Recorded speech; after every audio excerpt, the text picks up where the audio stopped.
This is the Master Brewers Podcast, brought to you by the Master Brewers Association of the Americas, a volunteer organization dedicated to continually improving the products and processes of our membership since 1887. Let's go!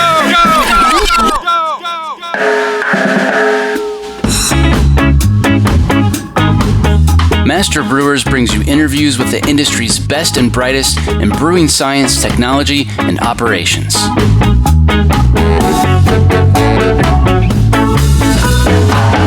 Calm down, I'm moving too fast. The Saccharomyces cerevisiae diastaticus. Diastaticus. Diastaticus.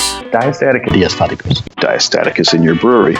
Hunting for Diastaticus. Do we want to actually put this deliberately out in the market? Diastaticus seems like quite an oddball. NBSP gene. The recent lawsuit that Left Hand Brewery has brought against White Labs, everyone is thinking about Diastaticus coming from their yeast providers. So brewers should be really aware of any strain that's claiming to have kind of a high level of attenuation. It's likely that it has that gene present. NBSP gene. There really is no threshold that's acceptable for this strain. It'll do you wrong, that's for sure. And that's one thing I think that people are seeing issues with, is they'll have this really low level detection in their beers, and then it won't be until 3, maybe 4 months that they start seeing this over-carbonation happening.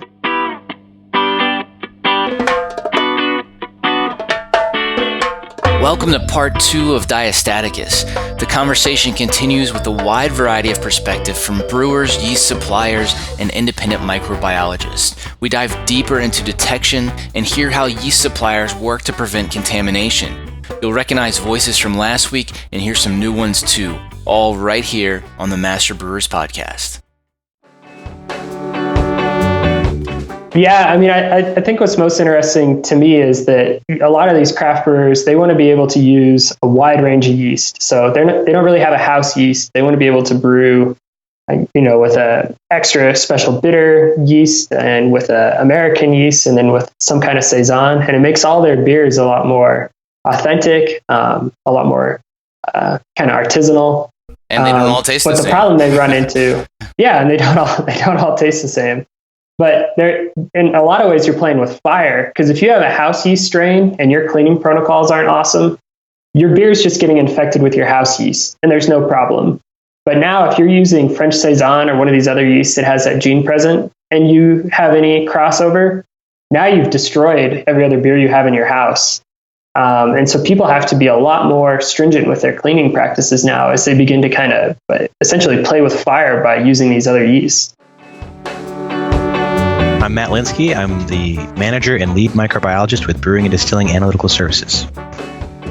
Obviously with the recent lawsuit that Left Hand Brewery has brought against White Labs, everyone is thinking about Diastaticus coming from their yeast providers, and that's a major issue. I can't really speak to anything on my end as far as whether I've been able to prove anything like that or not, but I do think it's important for people to monitor their yeast as it's coming through the doors, and some things like copper sulfate broth enrichment or starch broth, because one of the, obviously Diastaticus can break down those starches, and that's a good way to make sure you have an environment where only the Diastaticus could survive potentially, and the normal Saccharomyces yeast wouldn't. And so that'd be I think a good way also, like you mentioned before, with that kind of practical approach with a finished filtered beer, using something that is specifically has starches in it as the sole carbon source. I think that would be a good practice for brewers to entail for detection of their yeast as it comes through the door. But I do see also that there is a seasonal aspect to it too. Diastaticus does exist in the environment.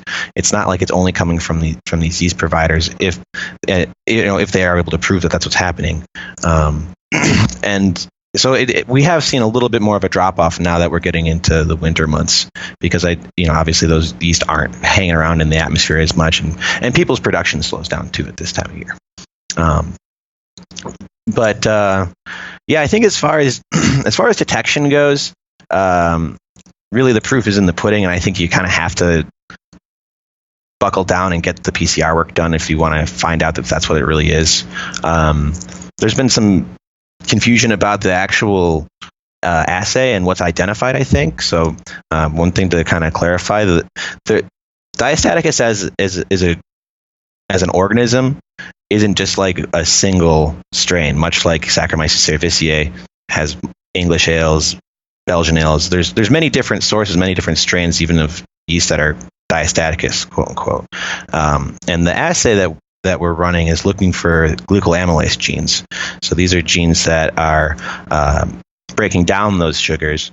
And the important part is that a lot of Saccharomyces yeast have non-functional versions of that gene, but they don't have the mechanism that excretes that gene out into the extracellular matrix, which is the beer, right?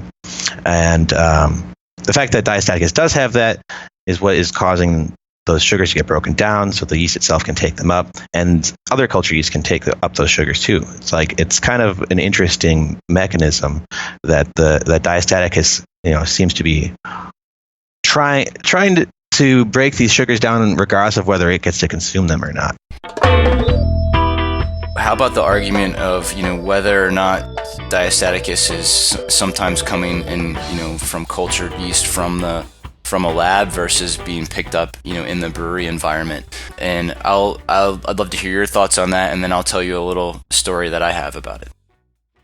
Yeah, I mean, I know for a fact that some people are getting it from their supplier mixed in. I mean, we've done some testing for other people, and I'm 100% convinced it's coming in some cases from the supplier. The issue is there's no tool powerful enough to detect it at the limit it needs to be detected at. And so if you've got, let's say I send you a gallon worth of yeast, and there are 10 cells in there that are Diastaticus. I have no method powerful enough to detect those 10 cells. But it's still going to be a problem. Yeah, but it's still going to be a problem. And where we see it happen is it comes from the supplier, and the first 2 or 3 batches, totally fine. And once they've repitched it enough that Diastaticus is built up in cell count, that's when it starts destroying people's beer. That's pretty interesting. So I'll tell you my experience real quick. Just you might find this interesting or have some comments about it. So this was about 6 or 7 years ago. I was at a fairly reasonable size regional brewery. Then we had a standard Bavarian Hefeweizen that we made all the time and had been making for years. The yeast was supposedly a proprietary strain that only a handful of breweries had access to. We'd used it for quite some time without any issues. We had this one couple of fermentations where it was a normal, say, 12-degree Plato beer. Fermentation would start off normally, and it would ferment like crazy down to, say, like 10, and then it would just stall out completely. And then a week or so later, you'd notice that it started attenuating very slowly, but it would super attenuate all the way down to almost nothing, and over the course of several weeks. And it was a very difficult problem to troubleshoot in the brewery. Looking back on it, what we think happened is, we know a few things for sure. One, we'd gotten lazy in the brew house, and we'd stopped doing iodine tests for conversion because, hey, when's the last time you had one of those fail, right? And so what happened was we had a malt supplier that sent us a load of wheat that we used in this, obviously this wheat beer had a lot of wheat in it. The load of wheat that they sent us had an alpha amylase value of 10, which is very, very low. And so given our normal conversion time, we didn't get adequate conversion in the brew house, but we didn't know it because we'd stopped doing the iodine test. So that explains why the beer fermented rapidly and then stopped. And then after our in-house QC did his investigative work, he really got to the point where he felt, hey, there's some Diastaticus in this culture, and that's why we're getting the super-attenuation. And I called up one of the other regional breweries that I knew of who was using the strain at the time, and I had a friend there, and I said, hey, have you guys had any problems? And he said, yeah, actually, we just switched suppliers on that yeast because we had a massive recall with exploding bottles. All signs there pointed to Diastaticus coming in the cultured yeast.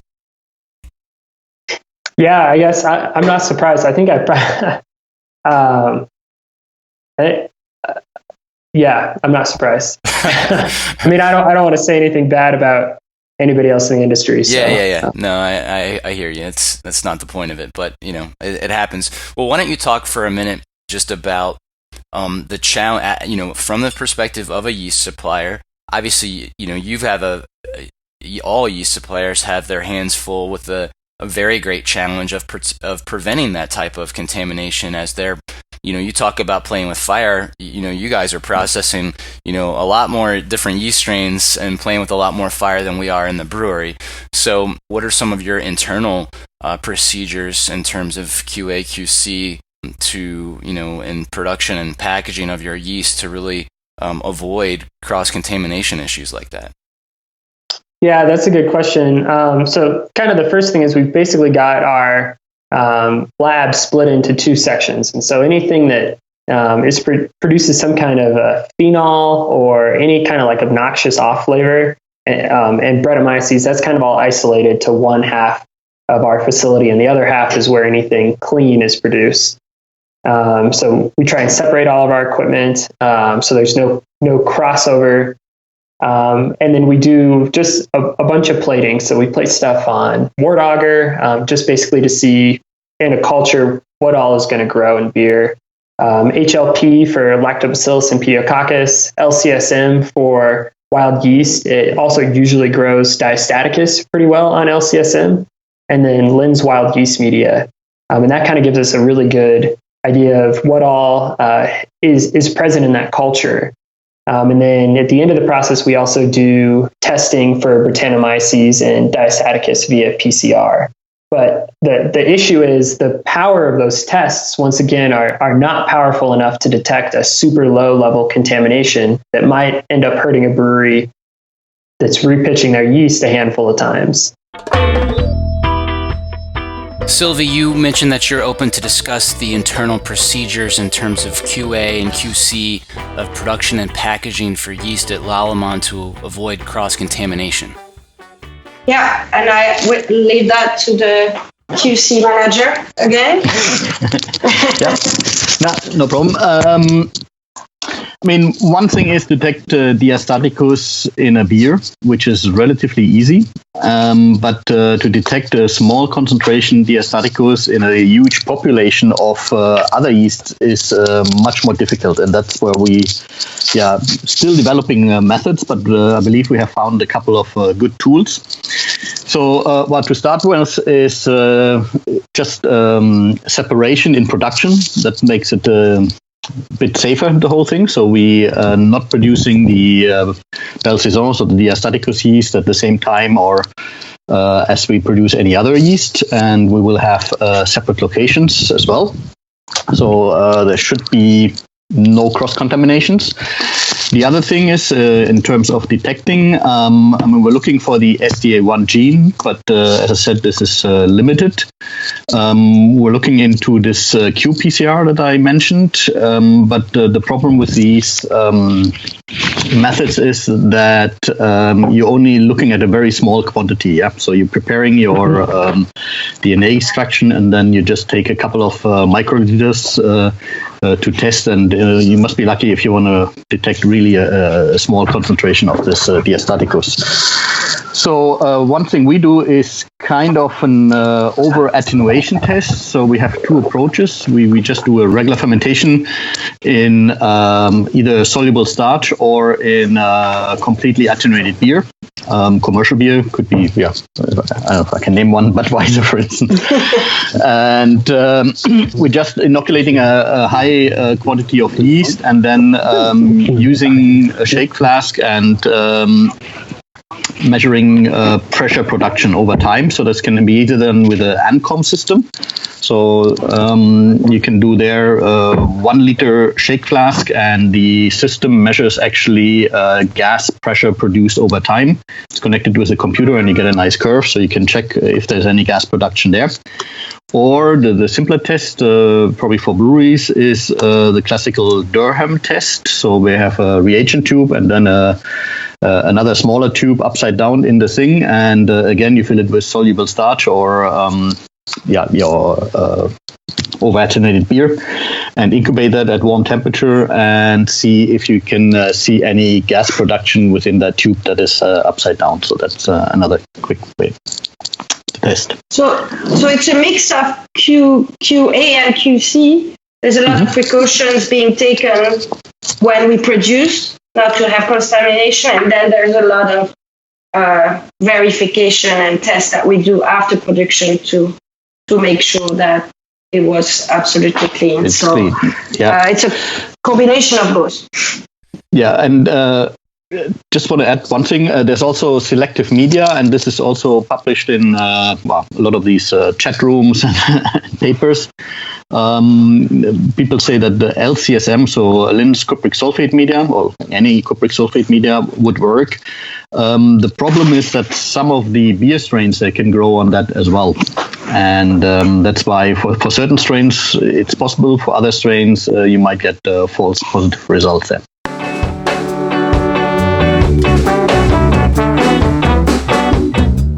Coming up, a deeper dive into detection and one more voice to add to the conversation. I'm John Bryce, and you're listening to the Master Brewers Podcast from the Master Brewers Association of the Americas. Well, I'd like to put in a big old plug for a workshop coming up at the Brewing Summit in August in San Diego. Sure thing. Which is a joint ASBC and MBAA workshop. So we're running two of these joint workshops, and one of them is all about diastaticus in your brewery. So we're going to get some of the brightest minds in the business to dissect this topic and talk about what you can do and how you could be more proactive in approaching it. So that should be a pretty good topic, I think. Very good. And that'll be at the Brewing Summit in San Diego. And do you know the date on that off the top of your head? That's August 12th through 14th. All right. Excellent.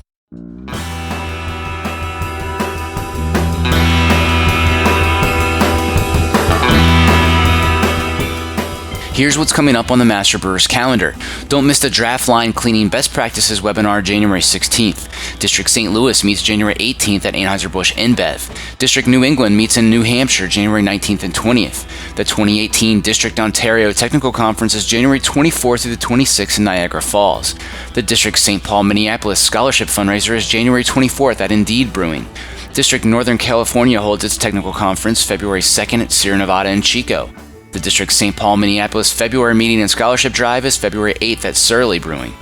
District St. Louis meets at O'Fallon Brewery on February 18th. The Fundamentals of Cut and Stack Labeling webinar is February 19th. District Mid-South meets at Mill Creek in Nashville March 2nd and 3rd. Districts Michigan and St. Louis both meet March 15th. And check out the speaker lineup for the 2018 Eastern Technical Conference March 23rd and 24th in Atlantic City. View the full calendar of events at mbaa.com for more details or to find a district meeting near you.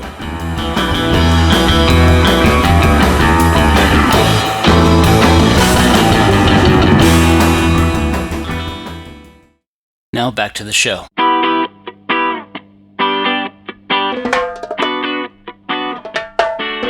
Have you seen an increase in requests to determine the presence of Diastaticus? Definitely. Yeah, we about a year ago, we started looking into buying a thermocycler to try to start doing some DNA analysis, including detection of Diastaticus, but we're also hoping that we can use this equipment to differentiate yeast strains, even just the commercially available ones.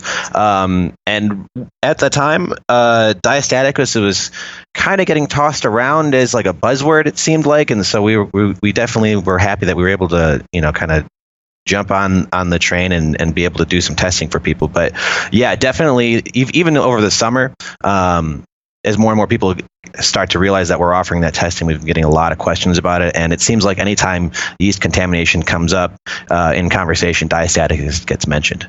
Yeah, it's quite the hot topic these days. From a detection standpoint, I mean, I guess one of the reasons is that it's pretty hard to detect Diastaticus visually, right?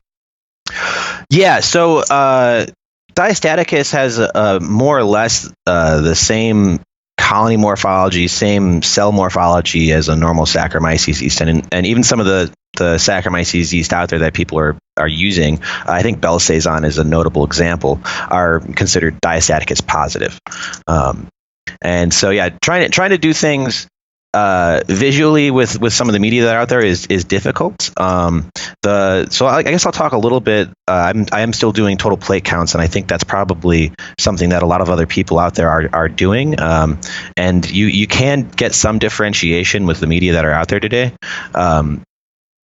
One that I know that diastaticists will grow on, but this is a good example of where it would be difficult to differentiate it, is NBB.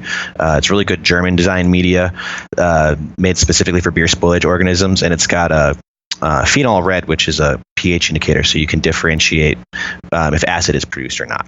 And typically, if I see a culture that's very high in proportion of Diastaticus, you will get a slight color change on that media. Not quite as hard as you would see. It goes like all the way to yellow if like a lactic acid bacteria is present, for example.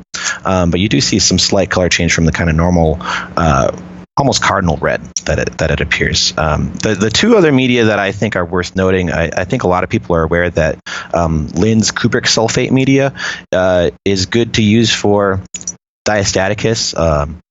But also, it doesn't seem to be as much of a conversation, but there's a lot of literature that I've seen that shows crystal violet media can be used to differentiate for Diastaticus. And that's a pretty simple media to make yourself. I mean, a lot of people have crystal violet on hand in their lab already because they use it for gram stains, and it's a 1% solution. All you need to do is add a little bit of that 1% solution to something like yeast peptone dextrose agar, for example. And all you need is about 2 to 3 ppm. I was doing some research over the last couple of days to see if I could find an old recipe, and it seems like in the past people were using up to 20 ppm. Now, from what I've seen, even 3 ppm seems to knock out some of the Diastaticus that is out there, where I'll see growth on cupric sulfate media and not growth on crystal violet media. And then the way I'm verifying that it's Diastaticus is actually by going ahead and running the test that we have in-house on PCR to ID Diastaticus that way.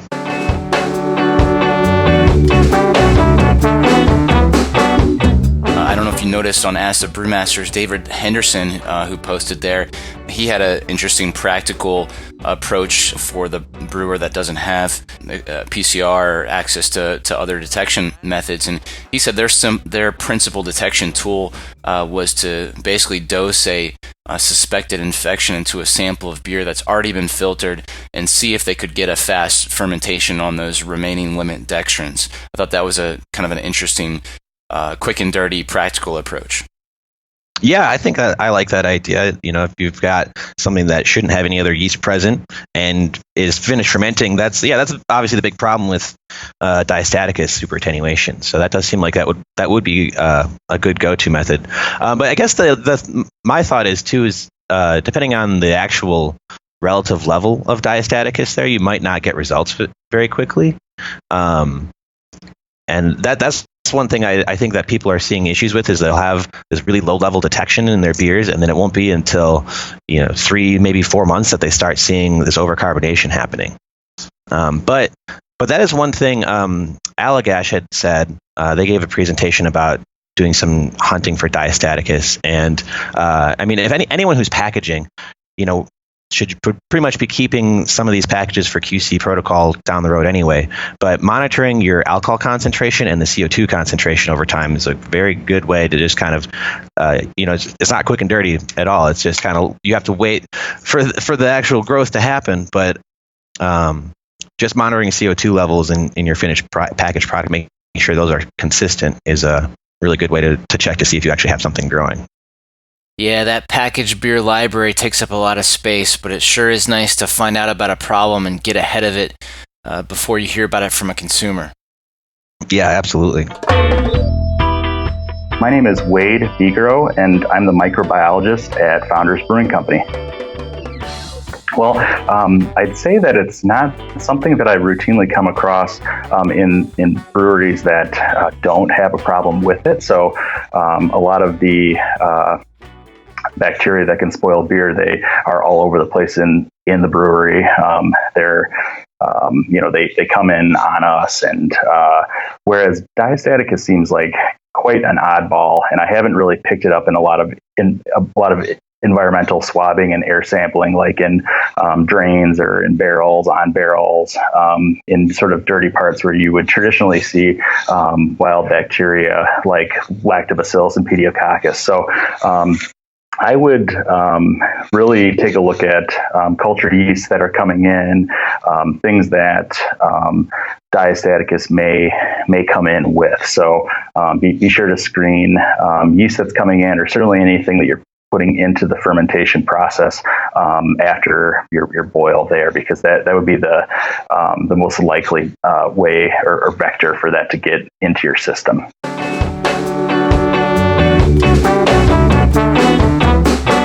You've seen Diastaticus, rip through at least one brewery. Why don't you tell us about your experiences?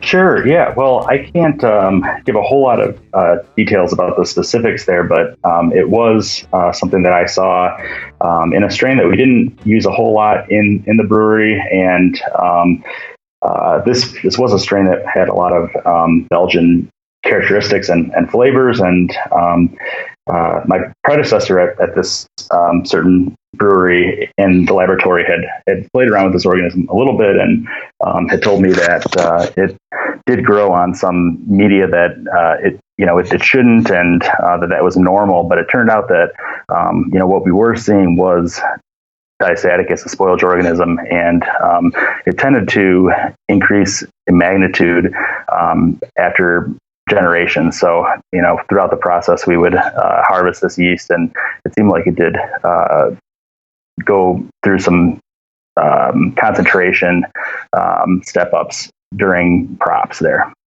And we did, this particular type of beer was a little bit higher in carbonation by nature, and had some of those Belgian flavors. And we didn't really know what was going on until the pressure in package did start to go up.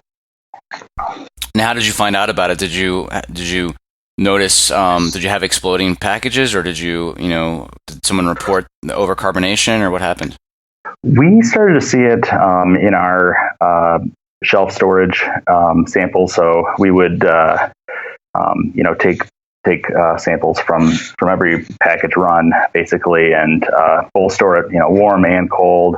Warm we always kept at room temperature, certainly as warm as possible, to simulate sort of a worst case of what might happen with those packages if they're on a hot semi truck going across the country, or if they're being stored in a supermarket or in somebody's attic. And we wanted to simulate that. And then, of course, we also had a separate cold storage lot of samples too. So we did do periodic checks for carbonation and the alcohol content of packages, and we did start to see a little bit of creep there, but not until at least a month post package there.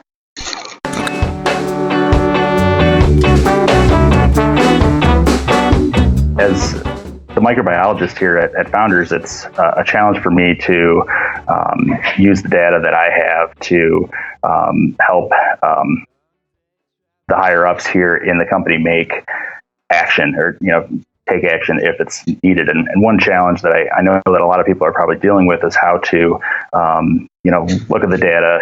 If you may have this spoilage organism, what are you going to do about it? And I think that's sort of the next frontier for us in the brewing industry, to learn more about what this organism can do, and then furthermore, what are some of the levels of contamination that can cause serious problems. Is it just one colony or one CFU of this yeast per bottle, or is it 100 or 1,000, something like that? So we are working on some challenge studies to see if we can find a good threshold, but it's a big challenge. Certainly this yeast is a cousin of normal ale yeast, and it's very difficult to see any sort of difference with the microscope and the tools that I currently have with micro. Now, there are some great tools like PCR that I use, and we use that to look at the DNA code and these samples, and we can clearly see if the spoiler is there or not. But I know that there are a lot of breweries and people in my role throughout the craft world that are struggling because they don't have those tools. Certainly looks the same under the microscope as normal house ale yeast, and even can behave the same way on culture media too. One thing that is very helpful is to use some of the wild yeast plates, and one that I like a lot is LCSM, Linz cupric sulfate.